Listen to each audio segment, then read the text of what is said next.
Avez-vous déjà détesté quelqu'un au point de déterrer son cadavre en décomposition pour l'amener devant un tribunal? Fait historique, première partie. Maintenant, il ne reste pas beaucoup d'informations sur le pape Étienne VII. Ou était-ce le 6, en fait? Les historiens ne sont pas vraiment sûrs. Mais une chose que nous savons, c'est l'histoire insensée de son pontificat. L'année est 897. Comment Stephen est devenu pape n'est pas clair, mais il est connu qu'il a été parrainé par une puissante famille romaine qui n'aimait pas vraiment la papauté à l'époque. Le pape précédent, le pape Formosus, repose paisiblement dans sa tombe depuis 7 mois maintenant, mais cette paix allait être troublée. Voyez-vous, le pape Stephen n'aimait vraiment pas son prédécesseur et il le détestait tellement que, durant les premières heures à Rome, quelque part en janvier cette année-là, le pape Stephen ordonna que Formosus soit déterré de sa tombe pour être amené en procès au milieu de l'Empire romain où son cadavre en décomposition fut installé sur le trône et défendu par un prêtre de Formosus. Stephen a accusé Formosus d'être devenu pape par des moyens illégaux. Ses arguments, cependant, étaient assez vagues. Mais étant le pape, il avait beaucoup de pouvoir. Et peu après la séance de tribunal totalement non truquée, le cadavre a été déclaré coupable et le pape Formosus a été dépouillé du titre de pape et tout son travail en tant que pape a été jugé invalide et annulé.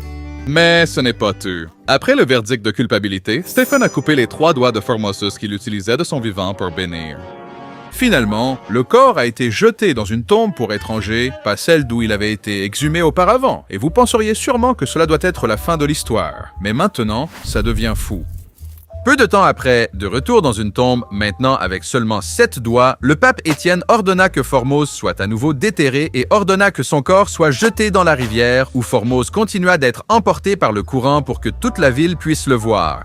Maintenant, cela ne vous surprendra peut-être pas que les habitants de Rome n'aimaient vraiment pas que leur précédent pape soit mutilé même après sa mort. Les arguments que Stephen a avancés contre le cadavre étaient faux et la véritable raison de sa haine tenace était supposément parce que Formosus avait fait de Stephen un évêque d'une église avec laquelle Stephen n'était pas d'accord. Le corps de Formosus a finalement échoué sur les rives du Tibre et selon plusieurs rumeurs, il aurait commencé à accomplir des miracles. À la fin, un moine a pris le corps pour s'en occuper. Les habitants de Rome étaient en colère et le karma arrivait pour le pape Étienne. Peu de temps après le scandale, une grande révolte a eu lieu à Rome et le pape Étienne a été jeté en prison et 1 mois plus tard, condamné à être étranglé à mort.